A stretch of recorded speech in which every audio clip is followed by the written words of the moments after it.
أشرف الأنبياء والمرسلين وعلى آله وصحبه أجمعين. اللهم صل وسلم على سيدنا محمد مفتاح باب رحمة الله عدد ما في علم الله صلاة وسلاما دائمين بدوام ملك الله وعلى آله وصحبه عدد كل ذرة ألف مرة lisan yafqahu qawli. Alhamdulillah, segala puja dan puji bagi Allah Subhanahu wa taala, selawat dan salam ke atas junjungan besar Nabi kita Muhammad sallallahu alaihi wa alihi wasallam. Insya-Allah pada malam ini kita mengambil sedikit daripada kata-kata hikmah daripada Syekh Ibn Athaillah As-Sakandari. Sesungguhnya dunia ini merupakan tempat ujian, maka sumber fitnah, kelalaian dan juga seumpamanya itu nikmat, kesusahan akan silih berganti apabila kita berada di atas muka bumi ini. Begitu juga dalam keadaan hari ini, dalam keadaan kita aman daripada sebarang penyakit, tiba-tiba datang pula penyakit. Itu adalah lumrah apabila kita duduk di atas muka dunia. Ada ketika kita suka, ada ketika kita berduka, ada ketika kita ini bukan tempat kesenangan. Maka dunia ini tempat kita mengharungi kesusahan. Dalam kita mengharungi kesusahan, kita kena menempuh antara kesusahannya adalah melakukan. Kita kena lawan sifat malas kita.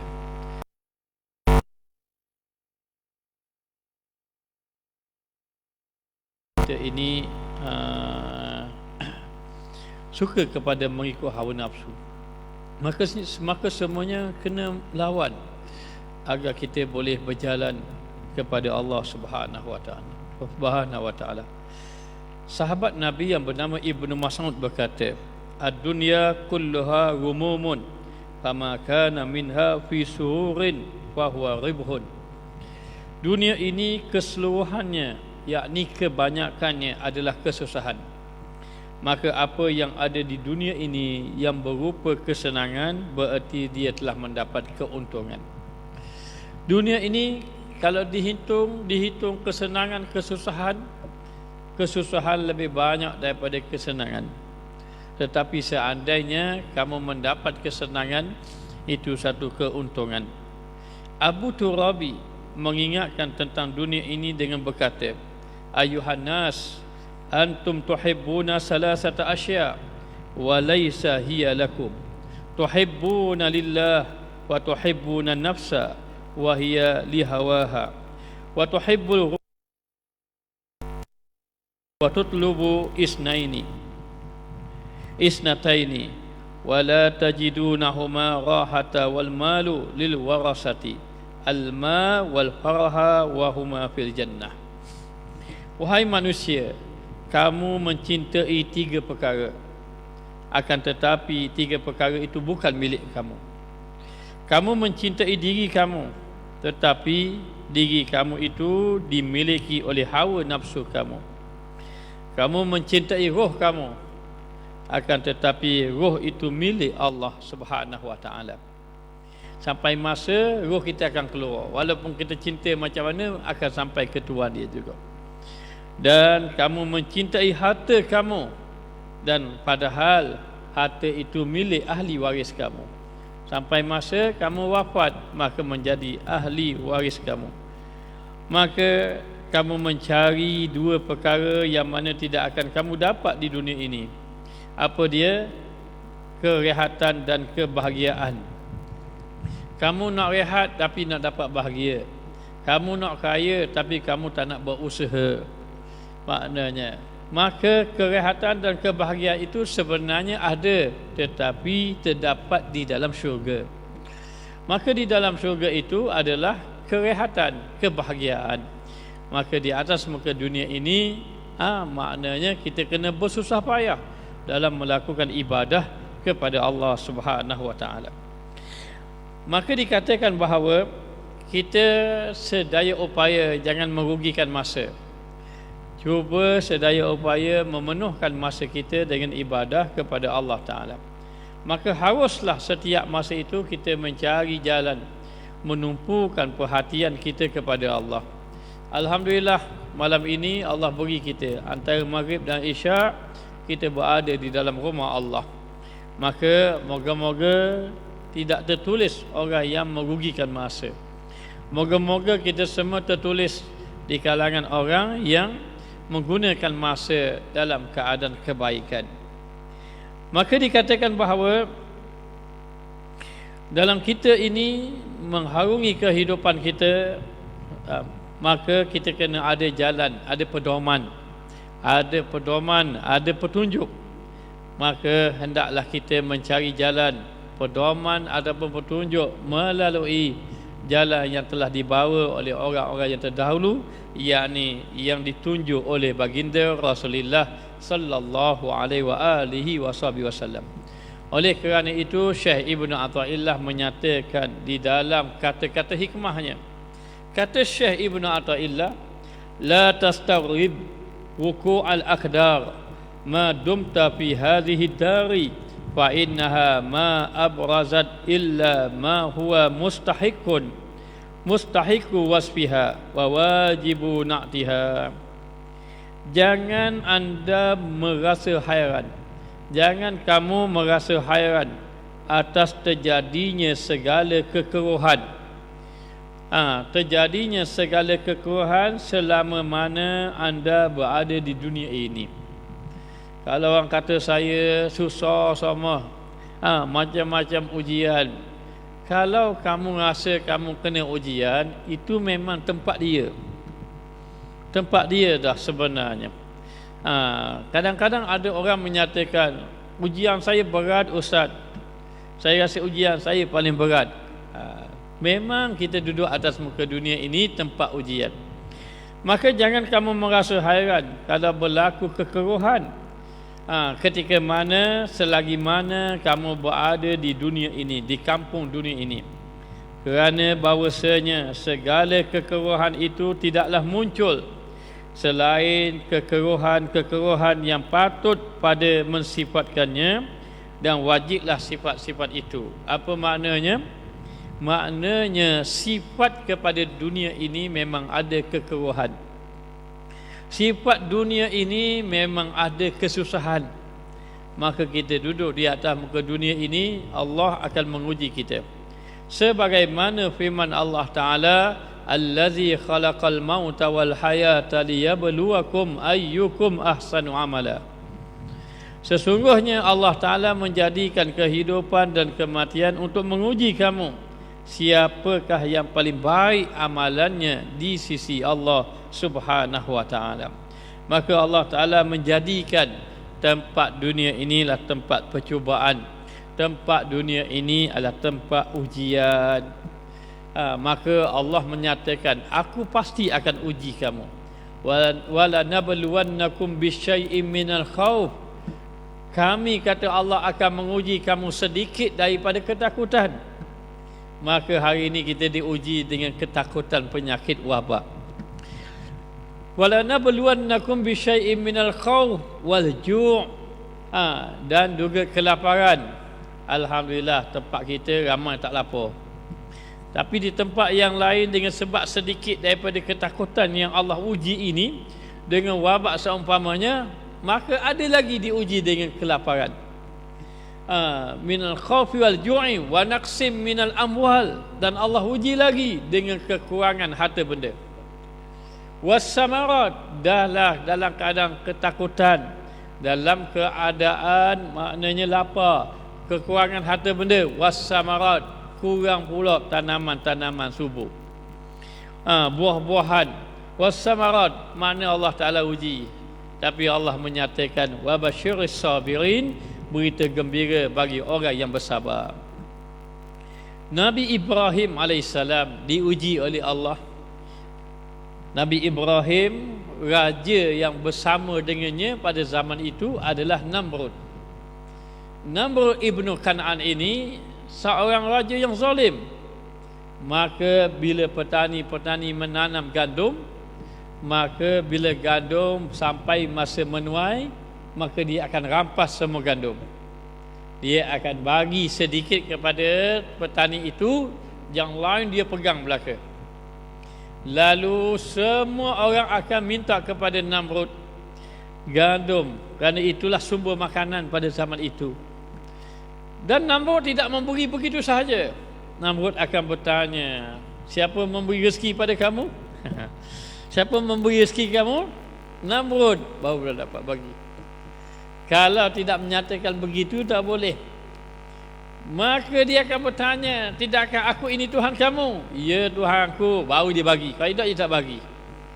Susah ujian dahulu zaman Nabi Ibrahim. Kalau kata kamu bukan Tuhan aku, dia tak bagi. Maka rakyat ketika itu kata begitu. Maka dia bagilah. Sampai masa Nabi Ibrahim ini lapar. Dan dia juga tak boleh, tak ada gandum. Maka Nabi Ibrahim pergi bawa guni, minta takut-takut boleh seguni gandum. Bawa guni terus, patutnya bawa plastik. Satu plastik pun belum tentu dapat. Pergi jumpa Namrud. Maka bila jumpa Namrud, Namrud tanya, adakah aku ini Tuhan kamu? Nabi Ibrahim tidak mengaku. Kalau Tuhan kamu memberi rezeki, pergi minta dengan Tuhan kamu tu. Akhirnya Nabi Ibrahim balik serah pada Allah. Mati kelaparan lah macam ni maknanya. Tidak ada makanan ketika itu. Maka Nabi Ibrahim isi pasir dalam guni. Allah ilhamkan Nabi Ibrahim isi pasir dalam guni. Bila balik sampai ke rumah, Allah Ta'ala tukarkan pasir jadi gandum. Tukar pasir jadi gandum. Ini nak bagi tahu apa? Nak bagi tahu bahawa bila orang bersama Allah, Allah tolong. Para jemaah sekalian, hadir masjid. Bila masjid sudah dibuka, jangan tidak hadir. Hadir masjid, hadir surau-surau yang berhampir dekat rumah kita, hadir. Kerana Allah memberi pertolongan kalau orang-orang yang mendekatkan diri padanya. Orang mendekatkan diri pada Allah, Allah beri pertolongan. Maknanya hadir ke masjid. Kerana apa? Disebut ahabbul biladi ilallah masajiduha wa abghadul biladi ilallah aswaquha. Tempat yang paling Allah Ta'ala kasih. Bilad ini bermakna tempat. Terjemahan dalam kamus negeri. Tapi dimaksud dalam hadis ni ahabbul biladi ilallah masajiduha. Tempat yang paling Allah Ta'ala suka adalah masjid. Maka yang hadir ke sini malam ini, maknanya itu tanda Allah kasih pada kamu semua. Kalau tidak kasih, tak sampai kita jadi rumah tetamu dia. Tak sampai. Tidakkah kita menjemput orang datang rumah kita, orang yang kita kasih? Tiba-tiba Allah Ta'ala jemput antum, jemput kita datang ke sini. Ketika mana orang maknanya masih lagi tidak datang, kita datang. Sebaik-baik tempat itu masjid, kata Rasulullah. Seburuk-buruk tempat itu pasar. Itu bukan kata saya, ini hadis Nabi. Maknanya apa? Maknanya masjid tempat penyembuhan segala penyakit. Masjid tempat keselamatan. Tidak akan ditimpa wabak bagi orang yang hadir ke masjid. Baik, kita tengok di sini. Maka dikatakan bahawa di atas muka dunia beramallah kita. Ada kala kita susah, ada kala kita senang, ada kala kita kena penyakit, ada kala kita sihat. Tidak ada manusia sihat sama. Ada dia sakit. Maka ada tak manusia sihat sama? Ada. Satu ketika dahulu, siapa? Fir'aun. Fir'aun tak kena sakit. Dia tak kena sakit. Bila dia tak kena sakit, dia kata apa? Ana rabbukumul a'la. Aku Tuhanmu yang maha tinggi. Dia mengaku Tuhan. Sebab apa? Dia tidak kena sakit. Dia tak sakit.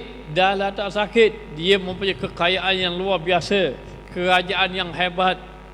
Pengikut yang terlalu ramai. Maka Allah Ta'ala binasakan. Binasakan dia. Demikianlah kita ini duduk atas muka dunia, terus berjalan pada Allah. Apa ujian yang merintangi kita itu, tidak menghalang kita untuk melakukan ibadah kepada Allah Subhanahu wa taala. Apabila hamba-Nya telah mengamalkan semuanya apa yang Allah Taala perintah, maka Allah Taala akan memberi balasan pahala di negeri akhirat, dan pahala itu membawa kepada syurga yang kekal abadi. Maka dikatakan bahawa Allah Ta'ala berfirman, kullu nafsin za'iqatul maut, maka setiap jiwa pasti akan menemui kematian. Kemudian Allah Ta'ala akan menguji, kami uji kamu dengan yang buruk, dengan yang batil untuk ujian, dan kepada kami kamu akan kembali. Maka kita semua akan kembali kepada Allah membawa amalan masing-masing.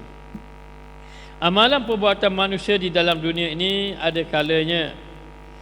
kalanya kerana mengikuti syahwat, ada kalanya maknanya bertentangan dengan syahwat ataupun nafsu. Hal ini tidak mustahil akan menimbulkan adanya sesuatu yang disenangi ataupun sesuatu yang tidak disenangi, dan maka timbullah segala sesuatu yang mengotorkan hati. Baik, dalam perjalanan kita, kadang-kadang ada benda yang kita suka, ada benda yang kita tidak suka. Maka jangan disebabkan sesuatu yang kita tidak suka menyebabkan kita ini berterusan duduk di dalam dosa, ataupun duduk dalam keadaan meninggalkan ibadah kepada Allah Ta'ala. Orang berniaga, lalu perniagaannya maju. Semakin maju perniagaan, semakin dekat dengan Allah. Sepatutnya begitu. Semakin maju perniagaan, semakin dekat dengan Allah. Kata ulama, kalau kamu mau tahu apa yang kamu lakukan itu Allah redha ataupun tidak redha, kamu lihat ukurannya pada ibadah kamu. Kalau ditambahnya rezeki, kurangnya ibadat, itu tanda Allah tidak redha. Surau ditambahnya rezeki, jauh kamu dengan majlis ilmu, jauh kamu dengan masjid, itu tanda Allah tidak redha. Tetapi ada orang yang Allah beri rezeki, Allah bagi rezeki, perniagaan dia maju, tapi sembahyang jemaah tidak tinggal, di masjid datang, kuliah ilmu datang. Ini tanda apa? Tanda, kata ulama, Allah meredai dia. Tanda Allah Ta'ala redha, Allah menambah nikmat, Allah tambah ibadat. Baik, maka dalam keadaan macam itu, bila kita mengharungi kehidupan kita ini, kadang-kadang kita nak beribadat, ada saja yang menghalang. Imam Al-Ghazali memberitahu ada 4 benda yang besar menghalang kita ibadah. Apa dia? Yang pertama, dunia. Dunia yang kita cari-cari ni kadang menghalang ibadah pada Allah. Tetapi kalau siang kita mencari rezeki, malam kita pergi ke masjid, itu tanda apa? Tanda dunia dia tidak menghalang ibadat. Saya ada satu orang sahabat, saya selalu cerita kisah ini kerana saya kagum dengan beliau. Saya kenalnya di Yaman dahulu. Masa pergi ke Yaman jumpa beliau. Beliau ini fasih bercakap Arab. Maka masa nak balik daripada Yaman ke Malaysia ini, dia pesan saya, dia kata jangan balik lagi Terengganu, singgah rumah dia dulu. Maka saya pun singgah rumah dia, tidur semalaman. Saya tengok dalam bilik penuh dengan kitab-kitab. Saya pun tanya dia, kerja saya baca kitab je. Saya kuliah subuh 7 pagi, 7 tiap pagi, saya kuliah maghrib setiap malam.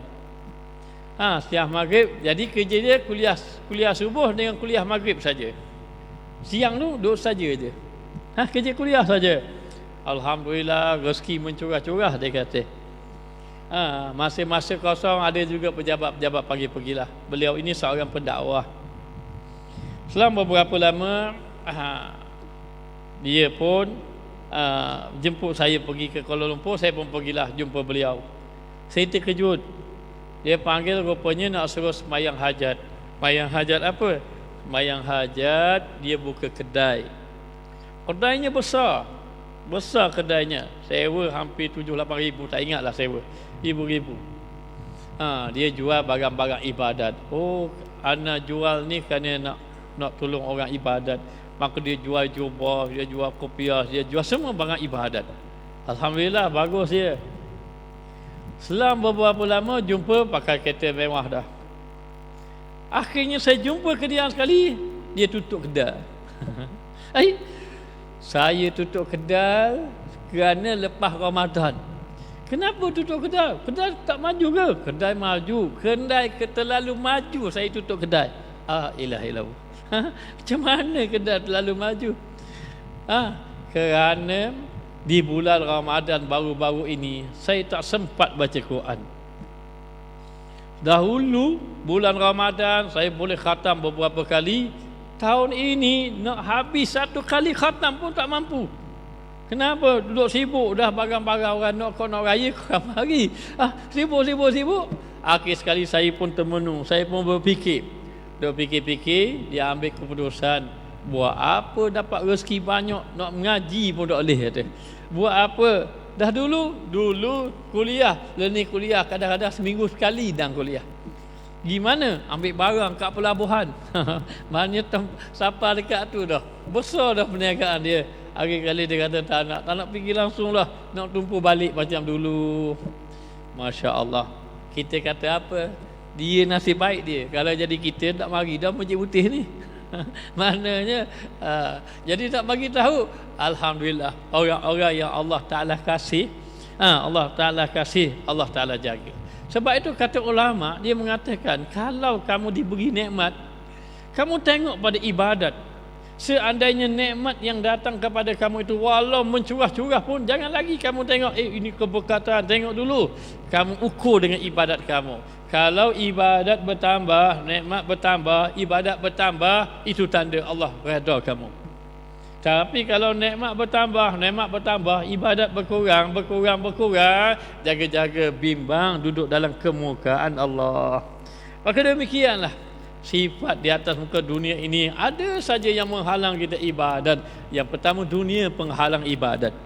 Yang kedua, makhluk penghalang ibadat. Boleh jadi ahli keluarga kita yang menghalang ibadat, sama ada isteri dan anak-anak. Ataupun boleh jadi juga ahli keluarga kita, boleh jadi juga sahabat-sahabat kita. Menyebabkan apa? Menyebabkan kita jauh dengan Allah Subhanahu wa taala. Maka sifat dunia memang begitu. Memang banyak maknanya di atas muka dunia ini melalaikan kita. Lalu ulama kata dunia itu apa? Dunia itu adalah sesuatu yang meletihkan kamu apabila kamu kejar. Dunia itu apabila kamu dapat, kamu beri ke orang, kamu tinggalkan untuk orang lain. Itu dunia. Maka jangan sampai kamu ditimpa 4 perkara. Yang pertama, Allah bagi sibuk kamu, tapi sibuk bukan ibadah. Sibuk kamu siang malam begini tapi sibuknya bukan pada ibadah. Ini yang pertama. Yang kedua, jangan sampai kamu ditimpa masalah tak habis-habis. Lepas satu masalah. Yang ketiga, jangan sampai jiwa kamu tidak ada ketenangan. Atau muka dunia tak ada langsung ketenangan. Susah hati sama memikirkan perkara-perkara yang mengeruhkan hati kita. Kalau memikirkan ibadah, alhamdulillah. Memikirkan kepada ilmu, memikirkan kepada akhirat, memikirkan jalan-jalan kebaikan, alhamdulillah. Tetapi kalau memikirkan perkara-perkara yang mengeruhkan hati, menjauhkan kita dengan Allah, ini menyusahkan, ini membinasakan. Dan yang keempat adalah jangan sampai Allah mencabut keberkatan semasa kita hidup di atas muka dunia. Maka dikatakan walaupun cita-cita kita sampai pada sesuatu yang kita tuju di dunia ini, seperti kekayaan, kemewahan, kedudukan, kemasyhuran, pengaruh dan seumpamanya, maka ingat sifatnya itu sementara. Sementara sahaja dunia maknanya. Jadi kenapa dikata sifat itu sementara saja, dan juga umur pula kita pendek. Umur kita tak panjang sebenarnya. Umur pendek saja. Manusia ni tentang umur ini, kalau kita berdoa, ya Allah, ya Tuhanku, panjangkan umurku, Maka ulama mengatakan doa panjang umur ni ada dua pandangan. Pandangan pertama, panjang umur daripada umur 60 ditambah jadi 70-80. Pandangan yang kedua, kalau Allah tetap umur dia 60, dia minta panjang umur. Panjang umur maksudnya panjang umur dalam kebaikan. Kalaulah katakan umur dia 60, dia minta panjang umur, dia 60 lah. Hanya kalaulah 30 tahun dia mengerjakan ibadat, dengan doa dia jadi 40 tahun. Maknanya banyak kebaikan kalau didoakan panjang umur dalam kebaikan. Maka umur kita ini sebenarnya ada orang yang Allah Ta'ala bagi umur panjang umur, tetapi ibadat kurang, ini binasa. Ada orang yang Allah Ta'ala bagi dia umur panjang, ibadat banyak, ini beruntung. Kalau Allah Ta'ala bagi umur panjang tapi ibadat dia pun banyak, maknanya dihabiskan masa dengan kebaikan. Dan ada orang yang Allah Ta'ala beri umur pendek, ibadat dia juga kurang, pun binasa. Ada orang yang ini paling baik, umur pendek tetapi ibadat banyak. Ibadat banyak. Jadi nak bagi tahu, kita mohon pada Allah dengan umur yang Allah Ta'ala bagi kepada kita, moga-moga kita tergolong di kalangan orang yang ahli ibadah kepada Allah Subhanahu wa Ta'ala. Maka dikatakan bahawa umur pendek, kesenangannya sedikit je senang, bahayanya begitu besar. Bahaya kadang-kadang tidak dapat dihindari, semua bahaya. Orang yang ada kekayaan bahaya, orang yang ada kemasyhuran pun bahaya, orang yang ada pengaruh pun bahaya juga, orang yang ada ilmu pun bahaya juga. Semua duduk dalam bahaya. Semua duduk dalam bahaya, kecuali orang-orang yang Allah pelihara dia. Maka dikatakan bahawa kamu cari tak kenikmatan, cari. Kamu cari tak kebahagiaan, cari. Orang yang mencari kenikmatan, orang mencari kebahagiaan, orang mencari ketenangan hidup, dan semuanya tidak akan dapat dikecapi kecuali dengan jalan mendekatkan diri kepada Allah. Kata Sayyidina Ali, sesiapa yang ingin mencarikan kebahagiaan, ketenangan, keselesaan, kenyamanan, semuanya ada dalam ubudiyah kepada Allah. Sehingga Rasulullah berkata, ya Bilal, rehatkan aku dengan solat. Solat tu jadi rehat, bukan jadi berat dah. Katanya Rasulullah, ya Bilal, rehatkan aku dengan solat. Bila dengar saja azan, hati pun tenang saja. Sebab itu nak bagi tahu, kalaulah kita ini maknanya duduk dalam ubudiyah, duduk dalam ibadat, di situlah Allah Ta'ala memberi ketenangan, kebaikan. Sesiapa yang sentiasa berada di dalam rumah Allah, disebut di dalam hadis, illa nazalat alaihimus sakinah wa ghasyiyatuhumur rahmah wa hufathumul malaikah wa zakarahumullah fi man indah. Allah Ta'ala menyatakan akan diturunkan ketenangan di dalam hati, akan dilimpahi rahmat kepada mereka, akan dipayungi oleh para malaikat, akan disebut nama-nama mereka di kalangan orang saleh di hadapan para malaikat oleh Allah Subhanahu wa Ta'ala. Jadi nak bagi tahu bahawa jalan yang sebenar, kesibukan kita sama ada dengan ada datangnya kesibukan, datangnya ujian, datangnya musibah, perjalanan kita adalah mendekatkan diri kepada Allah Subhanahu wa Ta'ala. Maka sesiapa yang mencari selain daripada Allah Ta'ala, letih dia. Nak cari rezeki, lupa pada Allah, hidup letih.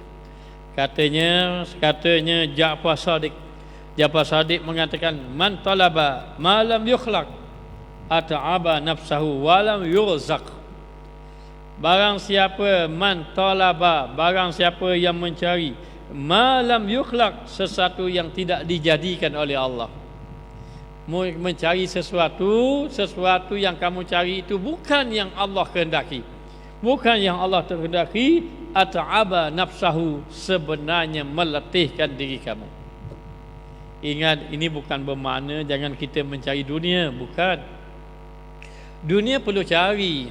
Salah faham kalau orang kata kita kena tinggalkan dunia. Tak. Bukan suruh tinggal dunia, suruh palingkan hati kita pada dunia. Palingkan hati saja. Dunia kamu nak pegang-peganglah, tak ada masalah. Palingkan hati saja kepada dunia. Supaya apa? Supaya hati kita boleh menumpu kepada Allah Ta'ala.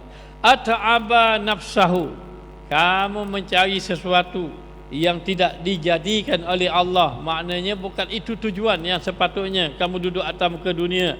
At'aba nafsahu, kamu akan meletihkan diri kamu. Walam yughzaq, dan kamu tidak akan diberi rezeki.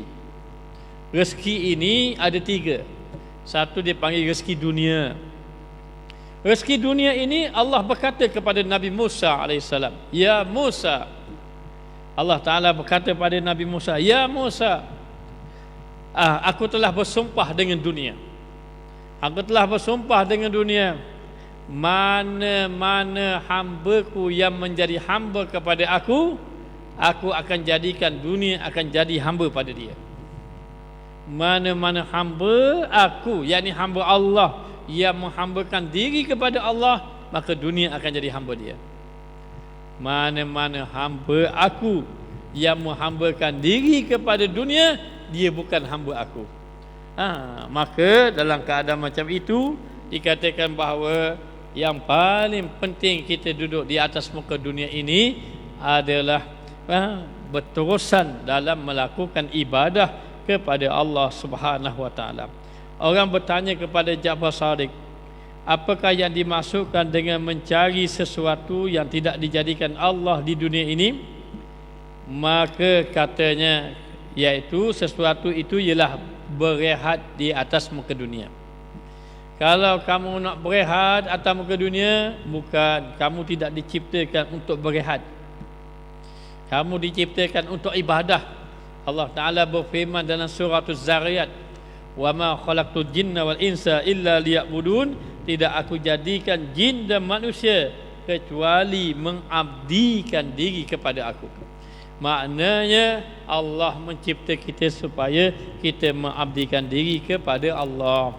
Lalu berkata seorang penyair, tatlubu rahata fi daril fana, khaman yatlubu syai'an la yakun. Anda mencari istirahat di dalam kampung yang fana ini, yakni dalam dunia. Dunia bukan tempat rehat. Kadang-kadang letih juga kita. Letih-letih pun kita mari juga kuliah. Alhamdulillah. Siang bekerja di pejabat, letih bukan tidak letih. Bekerja, tapi sampai masa pergi juga masjid, pergi juga. Tidak ada rehat.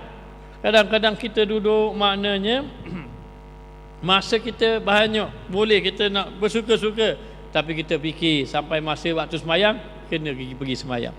Semayang pula maknanya kena semayang berjemaah. Semayang berjemaah. Dan kita juga tak boleh tinggalkan baca Quran. Kena baca Quran juga. Tak boleh tinggalkan berzikir. Maka begitulah kehidupan kita sebenarnya, selagi mana kita ingin mencari hamba kepada Allah Subhanahu wa taala. Maka tidak ada kerehatan di atas muka dunia ini dalam melakukan ibadah kepada Allah. Inilah sifat dunia. Dunia bukanlah tempat untuk bersenang-senang. Seorang sahabat Nabi Muhammad sallallahu alaihi wasallam yang bernama Ibnu Mas'ud, dia telah berkata, dunia adalah kampung susah gundah gulana. Kampung susah gundah gulana.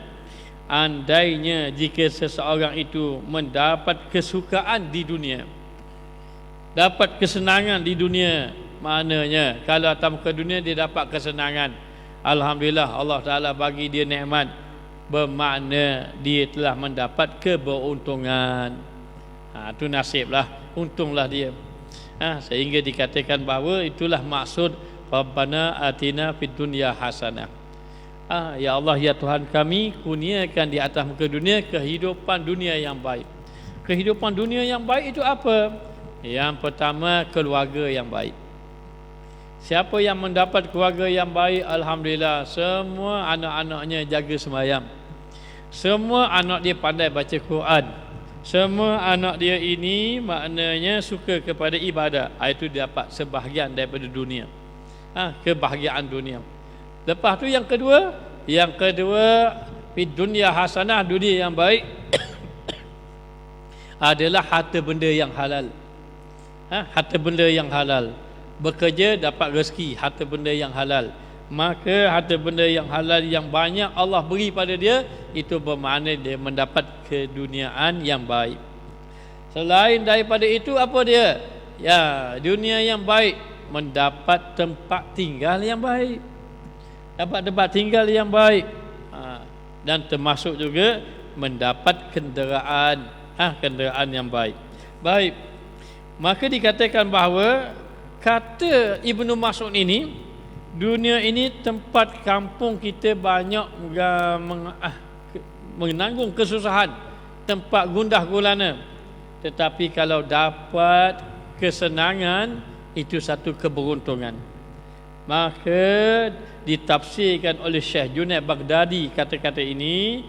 Dia mengatakan, aku tidak tertarik pada dunia yang kadang-kadang datang kepada aku, kata Syekh Junaid Baghdadi, kerana aku telah menetapkan suatu ketetapan bahawa dunia adalah kampung susah dan juga gundah. Dunia adalah kampung yang membawa bala dan juga fitnah. Atas muka dunia biasalah kadang-kadang bila kita banyak bergaul, kadang-kadang banyak masalah. Maka itu memang dunia. Kadang-kadang dia Allah uji kita dengan kesusahan disebabkan orang-orang yang kita kenal. Kadang-kadang Allah menguji kita kesusahan dengan sebab kekurangan harta benda. Kadang-kadang disebabkan dengan sebab penyakit yang Allah timpa pada kita. Jadi itu memang tak dapat lari. Tetapi semuanya itu sebenarnya tanda Allah mengasihi kita. Sebab Nabi SAW bersabda, man yuridillahu bihi khairan yusib minhu. Sesiapa yang Allah Ta'ala nak beri kebaikan kepada dia, Allah timpa musibah. Jadi musibah ini sebenarnya tanda Allah nak beri baik pada dia, Allah nak beri kebaikan kepada dia. Maknanya sebab apa? Sebab kata ulama, musibah ini dengan diberi Allah jatuhkan satu orang, Allah Ta'ala timpakan musibah dengan sebab 4 perkara. Apa dia? Yang pertama, dengan sebab Allah nak dekatkan diri kita dengan dia, supaya kita dekat dengan Allah. Tidakkah bila timpa musibah baru teringat ke Allah? Kalau ketika dapat nikmat ni payah nak ingat. Bila tiba-tiba sakit, Allah. Satu orang sakit, saya pergi ziarah beliau. Saya pergi ziarah beliau. Masa tu dia dah sihat dah. Kita pergi ke hospital, dia tak ada dah. Dia balik. Saya pergi rumah dia. Dia kata, Ustaz, masa saya sakit, saya teringat semua kelalaian saya. Maka masa saya sakit, saya minta dengan Allah, ya Allah, kalau Engkau sembuhkan aku akan beribadat padamu. Maka saya teringat ketika sakit tu, saya teringat Allah ruginya tak baca Quran, tak sembahyang jemaah, kuliah ilmu, tak beramal, macam-macam dia fikir. Macam-macam dia fikir, maknanya. Kemudian dia yang kata, bukan saya kata. Dia kata bila sihat ni jadi lara pula, Ustaz. Bila sihat ni jadi lara pula. Begitulah. Sebab itu tengok, bila mana kita lebih ingat, ketika mana kita sihat dengan kita sakit. Masa sakit kita ingat Allah. Sebab itu dia katakan musibah, ujian adalah dengan sebab 4. Yang pertama, mendekatkan diri pada Allah. Itu peluang kita mendekatkan diri pada Allah. Itu yang pertama.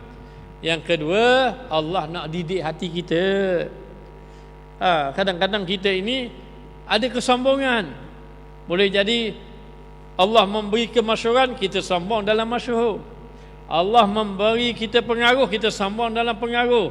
Allah beri kekayaan, kita sombong dalam kekayaan. Allah beri pangkat, kita sombong dalam pangkat kita. Allah beri sakit, baru kita sedar. Allah nak uji, nak didik hati kita. Dulu kok maknanya kalau kita dulu masa kita besar belaka, kita rasa kita besar belaka. Hari-kali bila kita sakit baru kita tahu. Kita nak minta tolong orang ni, tolong orang ni. Oh, Allah nak mendidik hati. Ulama kata ada 4. Yang kedua nak didik hati. Yang ketiga nak hapus dosa. Sebab kita ketika mana kita dapat nikmat, ketika mana kita sihat, kita tak ambil peluang ibadat. Allah nak, aku bagimu sihat, aku bagimu nikmat, aku bagimu kebaikan-kebaikan, mau ibadat pada aku. Illa liya'buduni, ibadat pada aku.